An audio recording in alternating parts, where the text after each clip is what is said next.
Hey everybody, and welcome back to Different from the Other Kids. We are at the live launch for the Law and Disorder edition. I am sitting here with one of our contributors, Bobby Koven. How the heck are ya? Well, rock and roll, here I am. Nice to see you. Love being at headquarters of Deep Talk, or whatever you call the thing. DFT, okay. Yeah, world headquarters. World headquarters, yes. It's live and it's crazy in here.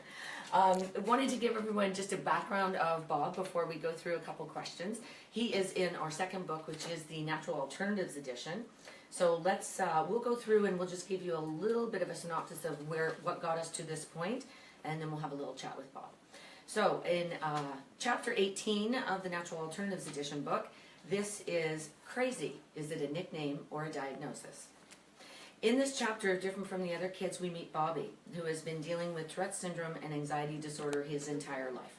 Bobby speaks about the lack of access to proper programs, medical diagnosis, and treatment within Ontario.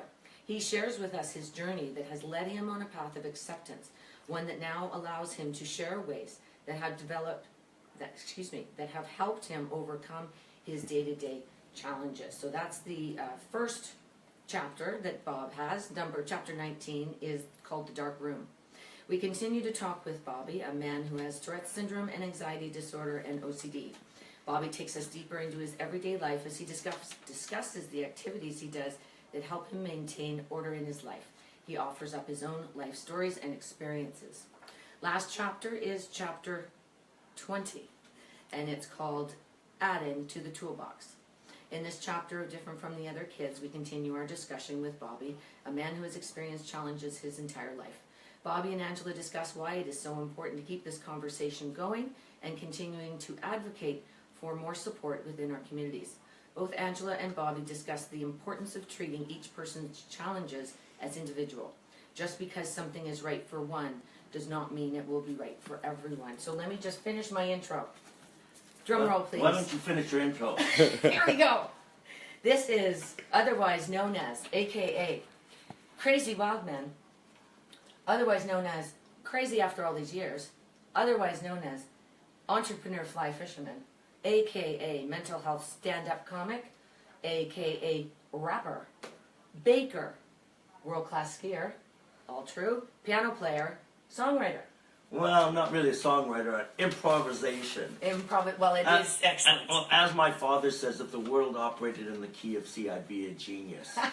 But awesome. It's the ability of my crazy brain, my Tourette brain, to make up things and songs that sort of makes me the entertainer. He is the consummate entertainer, no matter where you are, it's true. And I do love that, yes. Yes, okay, wonderful. I'm so glad you're here, Bob. Okay, so let me get into our first questions. We'll dive right in here after. Bob and I have the unique ability to be light and heavy, and light and heavy. So that's the way this is going to go down, I think. Okay, so Bob, you were unwell for the better part of 7 years, you said. Knowing what you know now, what would you tell yourself back then? Well, I think I was unwell for more than the last 7 years, but what happened is this is a study of energy, and I managed to control my energy, make it positive through a number of crazy things, including I ran marathons, I was active in business, I was always flying, I was active, so I stayed ahead of the energy curve. Mm-hmm. And the last 7 years, unfortunately, that energy turned negative. Mm-hmm. And that was the whole problem of why I developed all my problems. Mm-hmm. So it was the last 7 years, and so the energy, I think, is the main issue.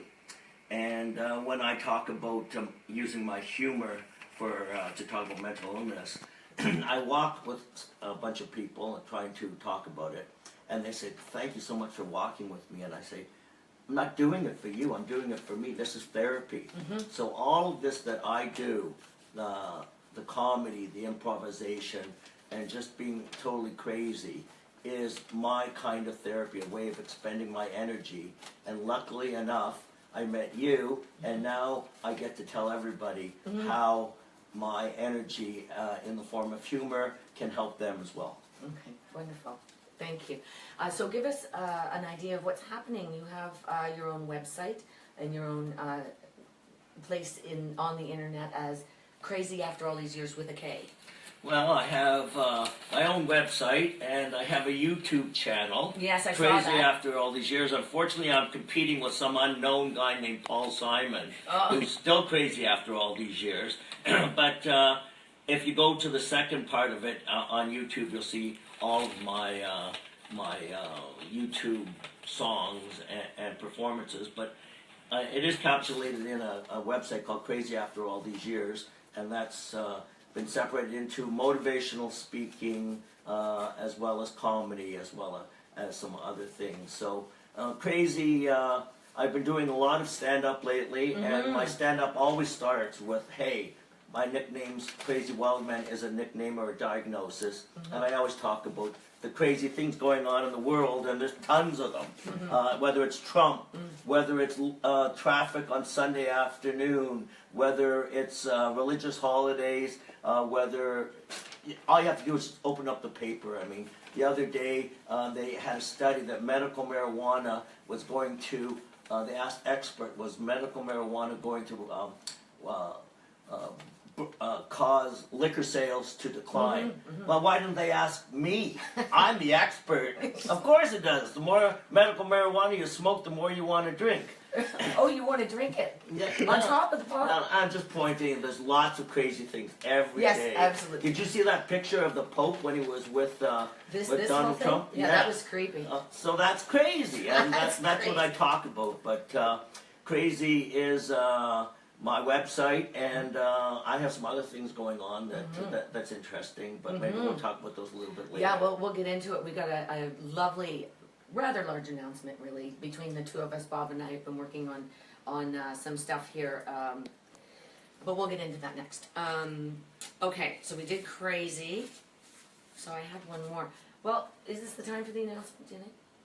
Well, I think we can talk about it. I think we can talk about it too. Because Angela and I have been working together with a videographer, documentary friend of mine that was actually a high school colleague, and he is going to be producing a documentary on the odd couple, Angela, Tsounis, different from the other kids, and Wild Crazy Bob B. Koven, the entertainer, both of us having the common denominator of trying to share our views on mental illness. So I think the documentary will be called, we're still working on the name, but it's probably There Is No Magic Bullet, and it should be out, and you'll be able to follow it on both of our websites, different from the other kids, and on Crazy After All These I Years. think the taping is happening early 2018. Is that correct? That's right. We're in the throes, right? We're in the throes. He's in the throes of making a pitch video that has just been completed, and he's bringing it to people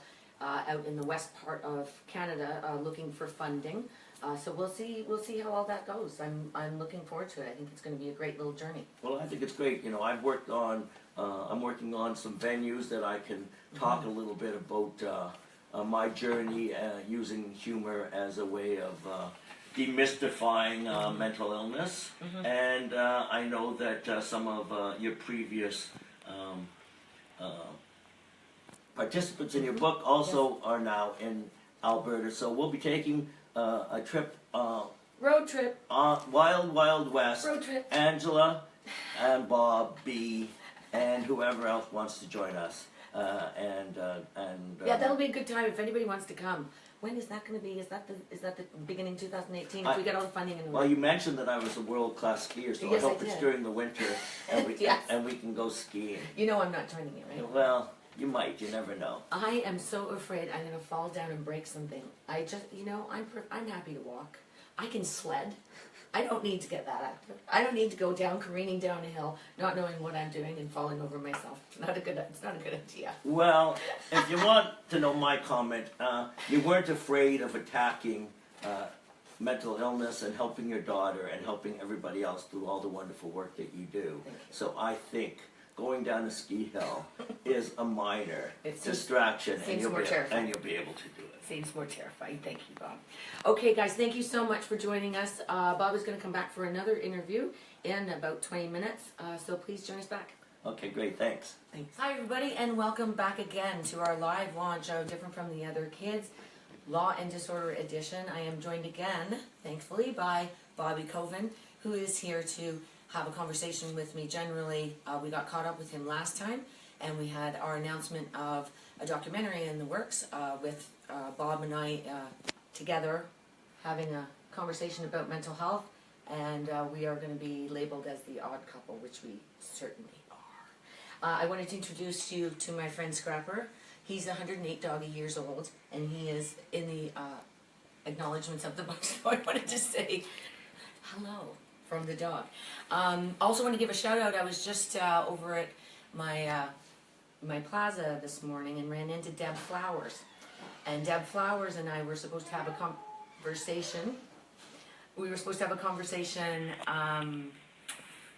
just as a catch-up about her son, he's doing really, really well. But I wasn't able to get to her, unfortunately, but I wanted to say hello, and she was giving us a shout-out today when I saw her, so thanks very much, Deb. And I also wanted to say hello to Deb Kenny. I didn't get a chance to go and see her either. This is Atticus's mom from the second book, and she's at work today, and I wasn't able to get her, so I apologize to Deb. If you need to see Deborah, you want to talk to Deborah, you'd like the jewels that I happen to be wearing today, she is at Deb at DeborahKennyJewelry.com, or you can get her at 905-460-5065. Bob, how the heck are you? I'm great. I love your jewelry. Yeah, thank you. That's my buddy Deb Kenny. Yeah. Okay, so let me go on to our next question here, if you're all right with that. I have an expression, and it is, you pay me now or you pay me later, but you always pay me. And that is, of course, true of anything to do with mental health. But what do you think would have happened had you not taken great control of your mental health when you needed to?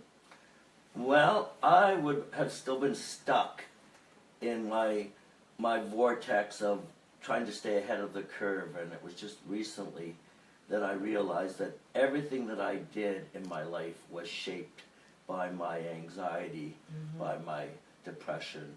And so it's been a blessing that this happened to me. I wish it had happened earlier, because then I would have understood a lot of the decisions that I had made.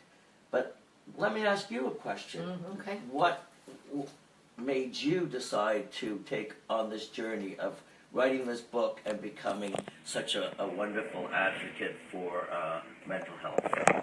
I was kind of I had a couple of people say to me, through the school system especially, but there was one particular guidance counselor when Christina was in school, but it actually had nothing to do with Christina's school. It was the other two that were in this elementary school. I went and I basically said, if my other two children are having difficulty in school, could you please let me know, because my eldest daughter is experiencing some difficulties and has spent a little time in the hospital, blah, blah, blah.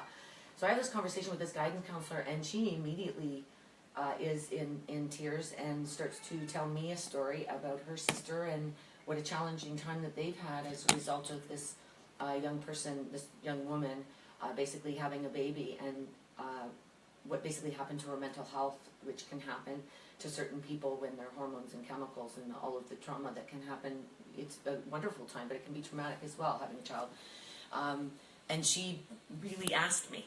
She asked me as I sat there in the guidance counselor room at the elementary school, she said, I'm asking you, would you please write about this? Would you do something with it? And I said, I was thinking at the time, but it was brand new.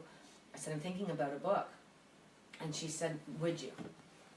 And that was kind of it. That was the catalyst that kind of got it going. That was the little P that was put into the background of my subconscious of, yeah, we need to talk about this. This is, it's important, and it's important for, of course, my family, but it's important for all the families of people that can't talk. And one of the things that she had said was that her family was very much in denial, that they weren't talking about it, that there was a husband running around and a newborn baby running around without anybody present at home because they were experiencing such great difficulty, and the parents wouldn't talk about it like her parents. So it was, it was all about stigma, and I was asked, and it was just one of those things. I said, you know what, you're right, I should need to go forward. Well, there you go. So There you go. here we are. Yes, and here we Not are. only are we talking about it, Yeah, but we are doing lots of things about it. exactly. Your book, Mhm. this documentary that's coming up, Yeah, and it's been a blessing that I met you, and I look forward to continuing our journey on. yeah, together. me too, Bob. Absolutely. Okay. Absolutely. Thank you so much. Okay. Any closing words from you? If you want to say one last thing to everybody, what would it be? Do you think? Keep on trucking. Crazy? Is it a nickname or a diagnosis?